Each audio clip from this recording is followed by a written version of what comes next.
مشاهدينا في كل مكان، بيسعدنا ان احنا نكون اليوم في ضيافة سعادة السفير اندريس رازانز، سفير جمهورية لاتفيا لدى جمهورية مصر العربية.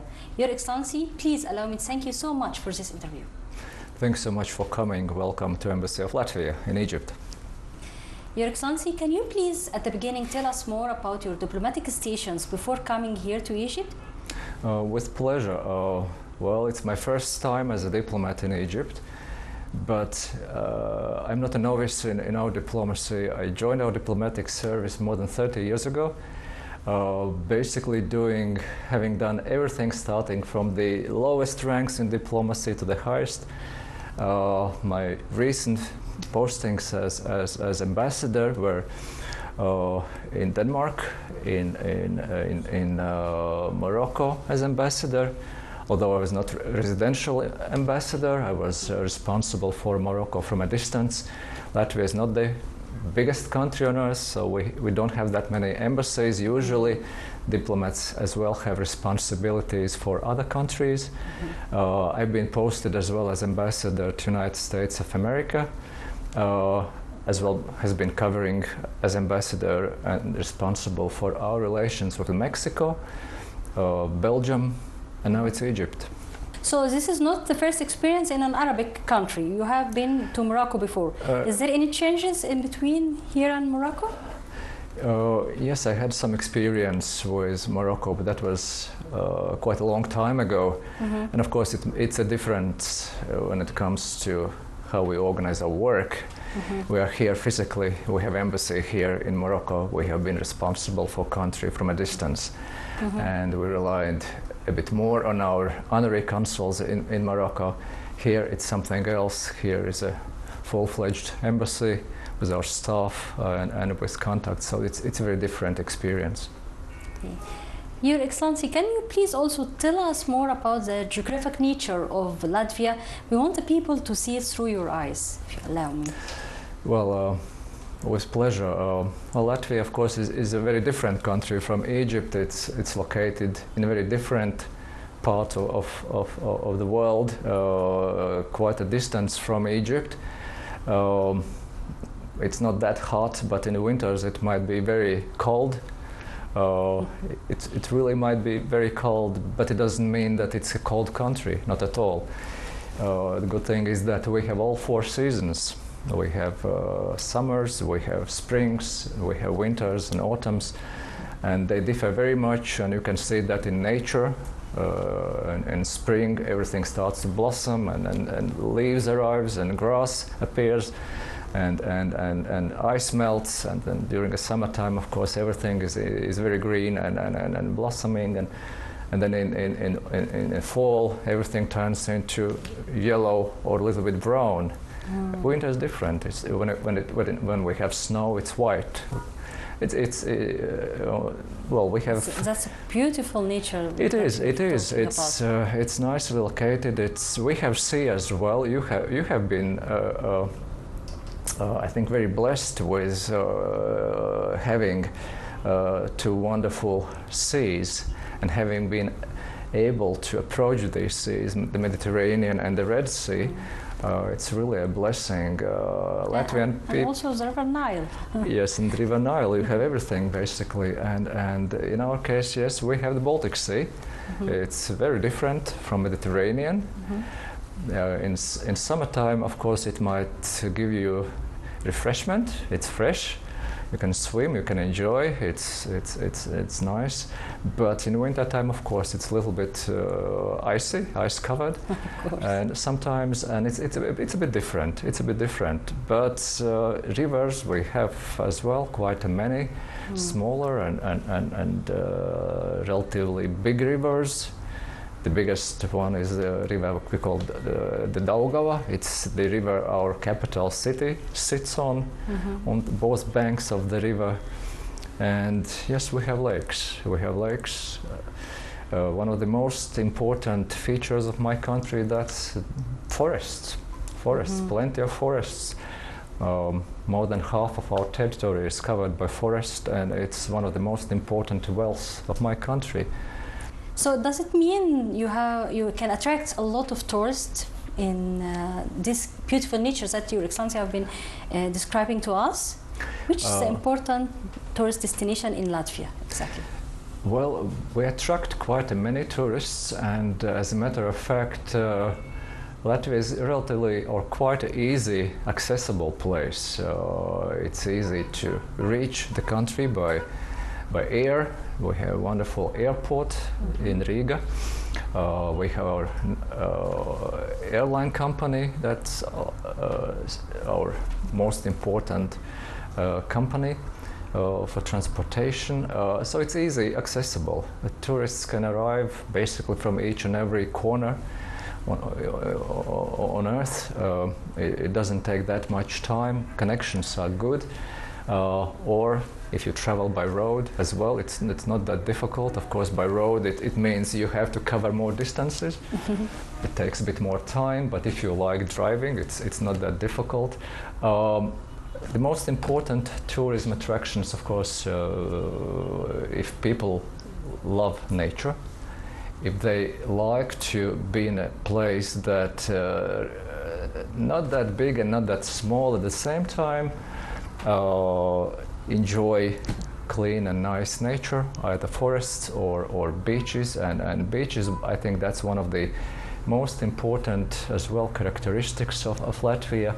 Those are really unspoiled and very clean. So it's by our law, it's prohibited actually to build anything very close to the sea. So if you go to sea, you can walk and you can enjoy the nature. So that's something that is very attractive for many people. But as well, our capital city of Riga, it's of course it's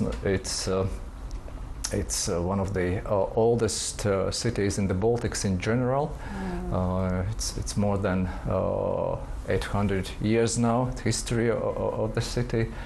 It has nice architecture, both medieval but as well a little bit later periods. It's a real metropolis in the Baltics, nice located. Good hotels, good quality cuisine, good food, and still relatively cheap if you compare with other places around Europe. So very hospitable people. So it attracts.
I will take from Your Excellency's speech about hospital people, and I will ask you, please tell us more about the Latvia's citizens and people, their traditions and how they have their life and roles.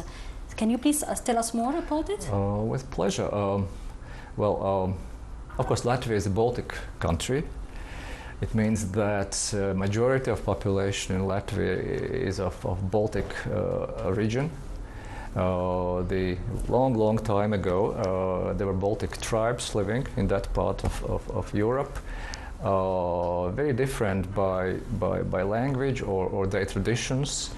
And in our traditions, nature always used to be extremely close to whatever people have been doing. That's one of the reasons why, for instance, one of the most important moments during the year, it's summer solstice moment in June, when we have the longest days, and the night is the shortest, and it's since very, very old times our people they are celebrating with families, Do they friends. have any handcrafts that they kept from this long time until this? Yes, traditions. You can see that, especially amber. That's something that's traditionally Baltic element of culture. Ornaments from amber, or national costumes. For instance, national costumes, especially women costumes. I think those are spectacular, and it's difficult to find really a match in Europe when it comes to colors and diversity of these national costumes. Almost each and every town has its own costume, and Latvian women, they like to wear their costumes on national days, on public holidays, on very important events. So if, for instance, it happens that our ambassador is a woman, she gladly wears the national costume when she presents credentials. Or if we go with my wife to a very important, very important events, of course she has her own national costume. She likes it. Your Excellency, you just mentioned that you produce the amber in Latvia. Do you export it also outside, or you just make some handcraft inside the country just for it as a souvenir, things like this? It's exactly what you said. It's mostly souvenirs and decorations. And if you go to Latvia, you can easily find these decorations in our stores, and even myself as a boy, I have been taught how to work with amber, so that's something we learn as a kids back home. But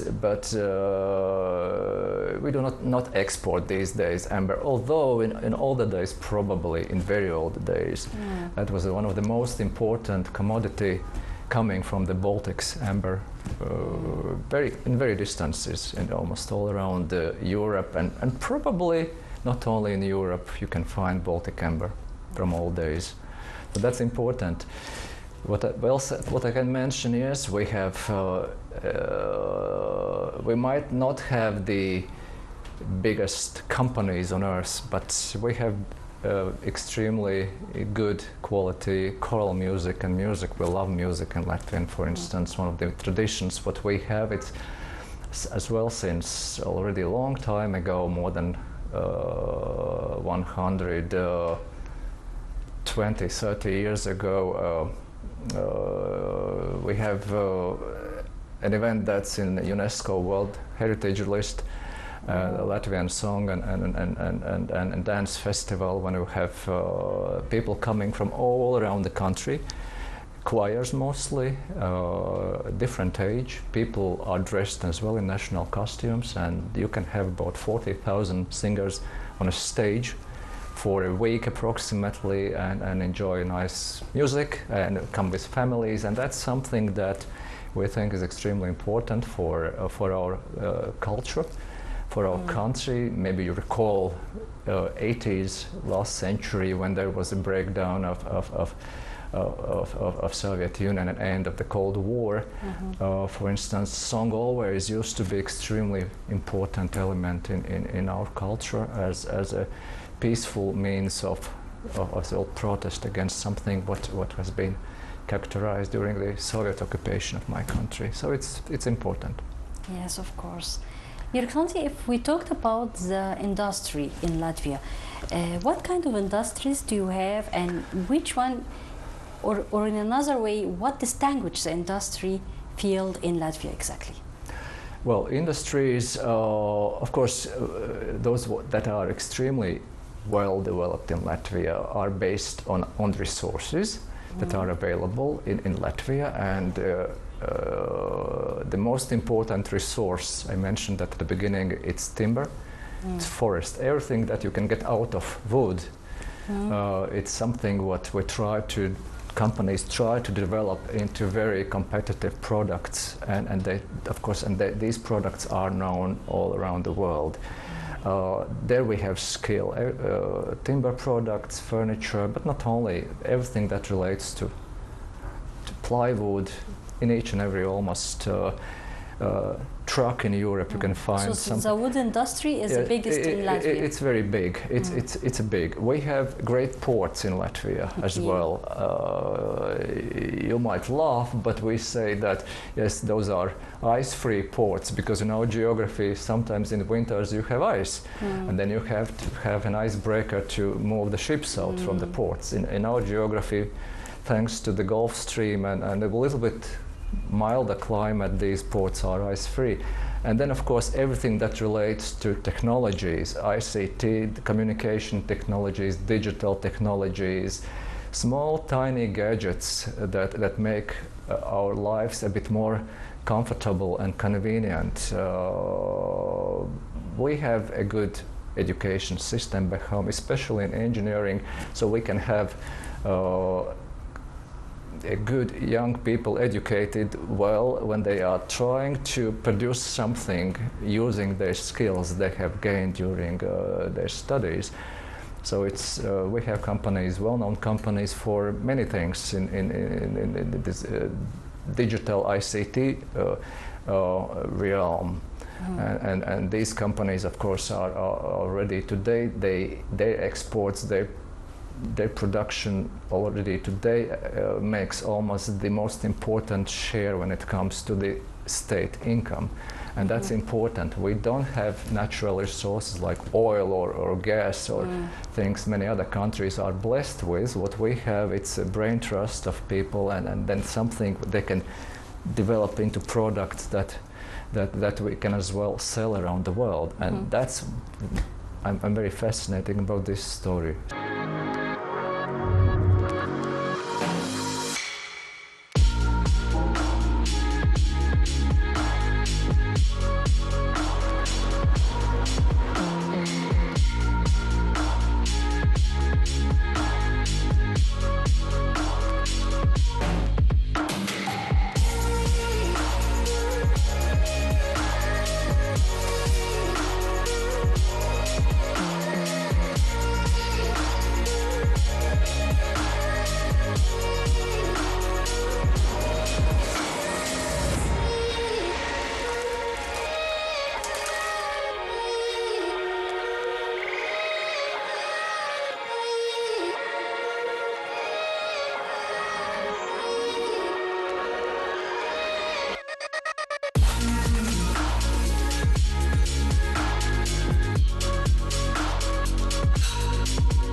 The oceans, do you use the oceans? Do you use anything from the oceans, the fish, richness, things like this, or you don't? Oh yes, fisheries. That's important.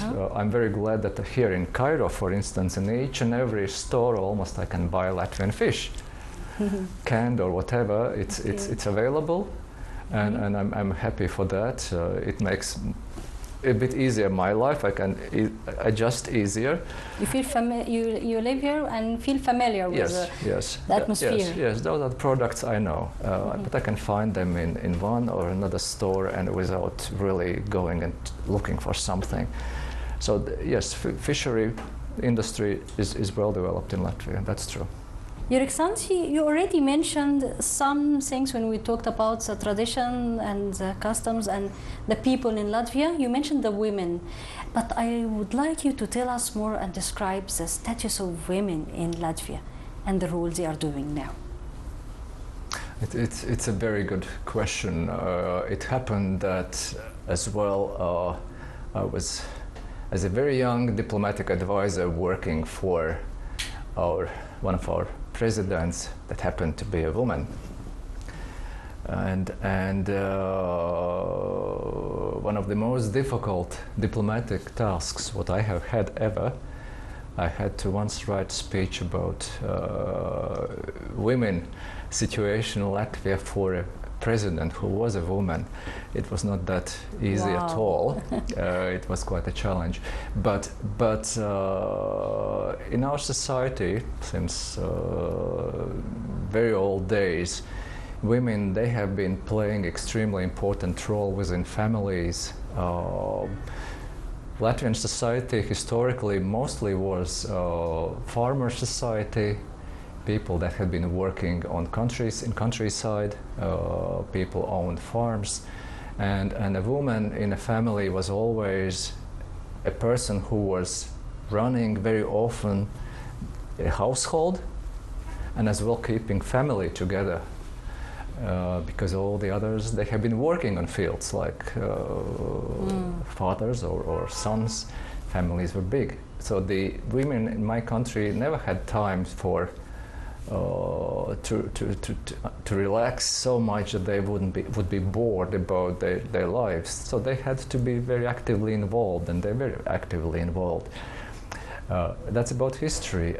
These days, I think Latvia really is one of the best examples when it comes to empowerment of women. Rights to vote for women, especially in the history of Europe. Latvia was among the very first European nations that actually granted these rights to women much earlier than many of well-established European democracies. That's something what we have in our past, and today, it's. I mentioned that we had a president woman, my foreign minister is a woman, speaker of our parliament is a woman, our prime minister is a woman. Wow. So I think majority of my colleagues within foreign ministry, they are women, percentage-wise. So that is something what we do have today. We're not that many in my country. We need everybody to contribute. And women are extremely active and hard-working part of our society. That's how I could describe that. Your Excellency, thank you so much for this first episode that we had together, and we talked about Latvia and this one. But please allow me to meet again to have another talking about the relations between Egypt and Latvia in another episode. Thank you so much, Your Excellency. Thank you so much, really. It was such a pleasure. Thank you. وبكده مشاهدينا في كل مكان انتهت حلقتنا النهارده. كنا معاكم في ضيافه سعاده السفير اندريس رازانز سفير جمهوريه لاتفيا لدى جمهوريه مصر العربيه. تحدثنا مع سياده السفير عن دوله لاتفيا، وتحدثنا عن الطبيعه الجغرافيه ليها، وايضا عن اهم المحطات الدبلوماسيه الخاصه بسعاده السفير قبل مجيئه الى القاهره. في ان شاء الله حلقه قادمه هنتكلم عن العلاقات المصريه وايضا العلاقات الخاصه بدوله لاتفيا مع مصر، ولكن اسمحوا لي ان انا بشكركم جدا لحسن متابعتكم النهارده، واشوفكم على خير والى اللقاء.